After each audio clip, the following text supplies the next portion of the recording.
You are too available.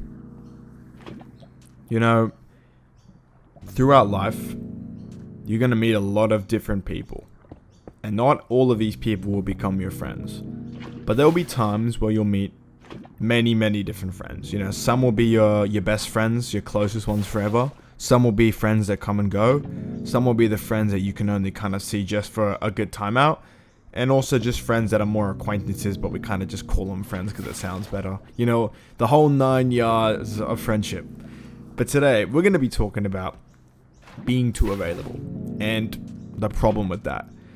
And look, this kind of applies to a lot of things, but I'm more specifically referring to friendship relationships more than a partner relationship. But I do feel like this really does play into both just as much.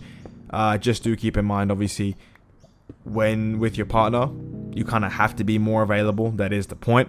So not everything I say will be directly affecting that, but just keep it in mind with some of the things.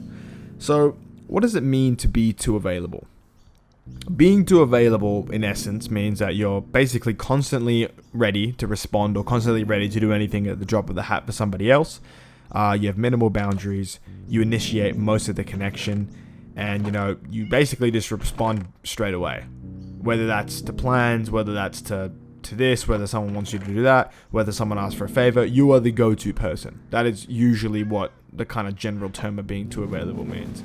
However, there's a little bit more complex situations where being too available kind of comes into play, where, for example, you might have a super healthy friendship or relationship with someone, and you being too available isn't even a bad thing.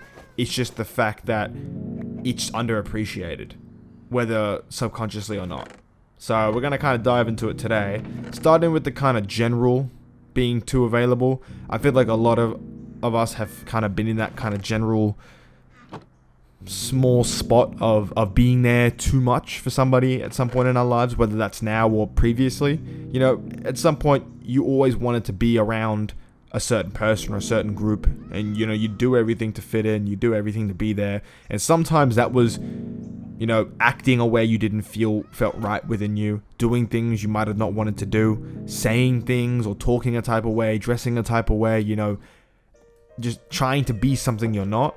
Because in a way, that is also being too available. You're too ready to be something else instead of being yourself. And of course, when you grow up, you're still developing identity. You're trying to learn things about yourself and grow into a person. So I wouldn't hold yourself as responsible for those times compared to more in your older years. But it's definitely something to consider in terms of the dynamic.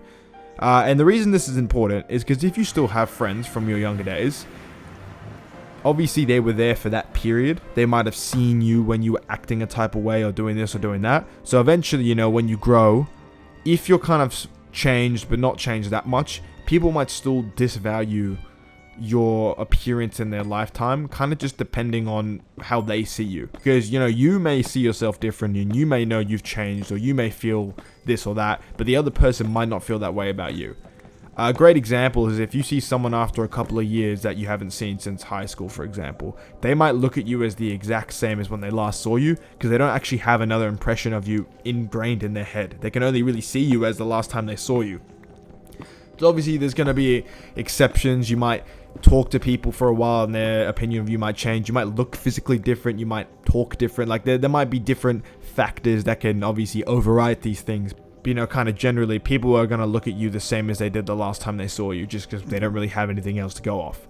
And you can kind of apply this logic to friendships too, because although change is always evident and people will be able to tell when someone's changed, it's harder to see a change in a person when you're around them so often. And that doesn't mean that you're there too much and they can't notice the change. It's more just like when you've seen someone at all stages of life, sometimes it's really hard to notice the massive fundamental changes in that person. Mainly just due to the reason that, it's not a lot of time or massive gaps between seeing a person. And I have a great example about this.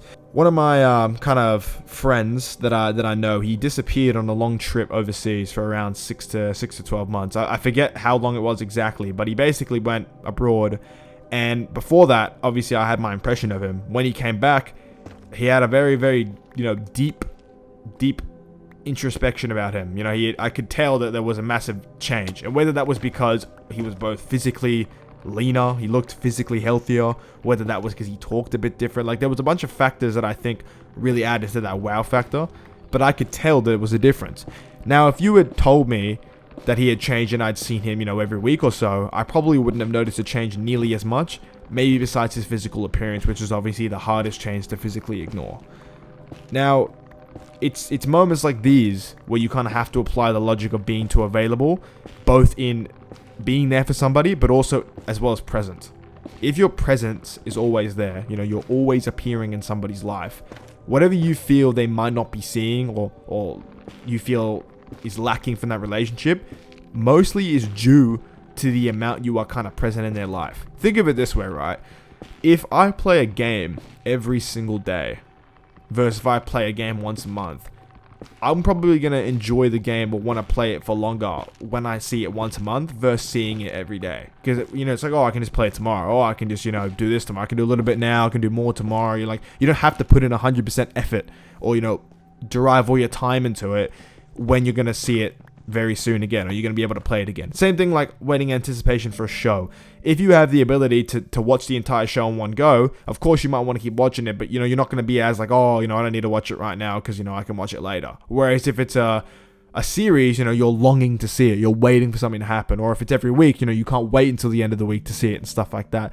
So it becomes more and more valuable because it's harder to come by, or it takes longer, you know what I mean? So if you were to treat your own kind of presence and availability as this kind of not rare thing, but this thing that's, you know, just not readily available, you start to kind of notice a change quite quickly. And the problem is, one thing it's a harsh reality is that truthfully, a lot of people don't really care if you're there or not. And that doesn't mean that they don't care about you, don't want to hang out with you, but they have their own shit to deal with and their own stuff to, you know, to go through and work on. If you were to just disappear, there will be people who probably won't notice for a long time. And if you stop making an effort, a lot of friendships will crumble, because a lot of friendships are usually built on one person's effort more than the others. That doesn't mean that the other person won't try or make an effort, but it does mean that there are a lot of times where something will just kind of crumble and fade away. So when you start feeling lonely or feeling like, you know, people ain't really reaching out to you or people aren't hanging out with you, it is because a lot of those friendships are kind of solely built off no foundation. Whether that's because you're the reason you're always hanging out, whether there's some common factor that's the reason you hang out, you know, maybe like gym, a game, you know, drinking, drugs, whatever it may be. Like, sometimes when you remove the only kind of factor or the glue holding something together, within seconds it crumbles, never to be realigned. However, if there are people you feel undermine your presence and availability, you know, you feel that they don't make an effort, you know, the types of people that take ages to respond, the people who don't ask you to do things, the people who never seem to care about what you're doing but want to talk about themselves.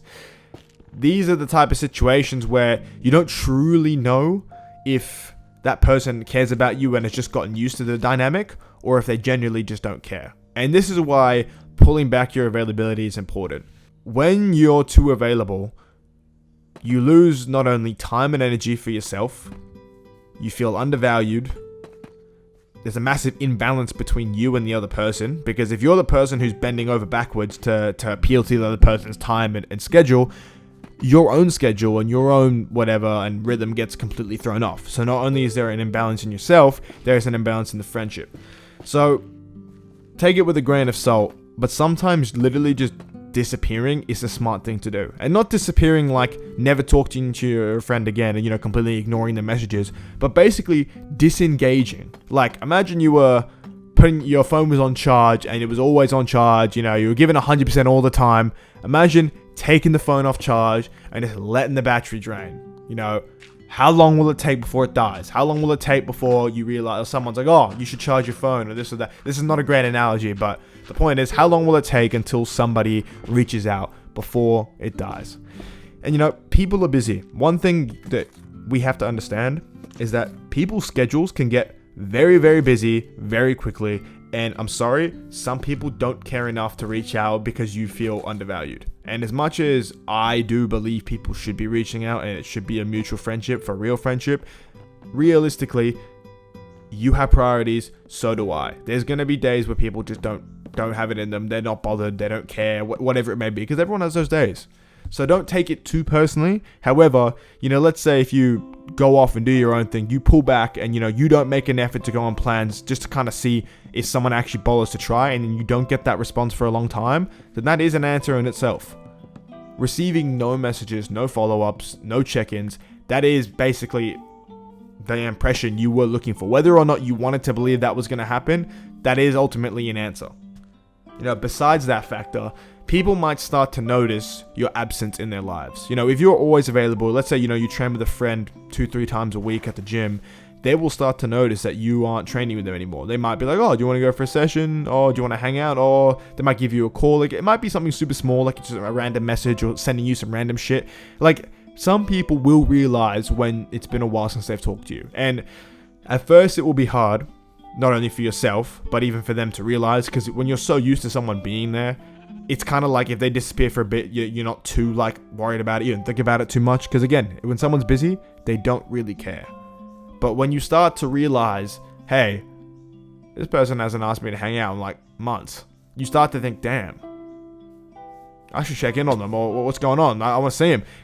Some people will just give up and won't care. Some people will notice. And this is kind of the point of being too available, is that you really understand your value to a person when you take away the thing that they value out of you.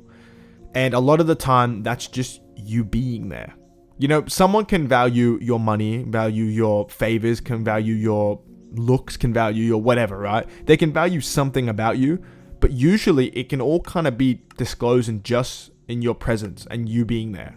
So if I wasn't there, then obviously they don't have access to everything. So whether or not, they only wanted one thing out of me not being there as well, basically does do the same thing as me not giving them my car, for example, or me not giving them my this or that, or my money, or whatever it may be, right? If you're not there, they don't have access to that anyway. So you should get the same answer out of it.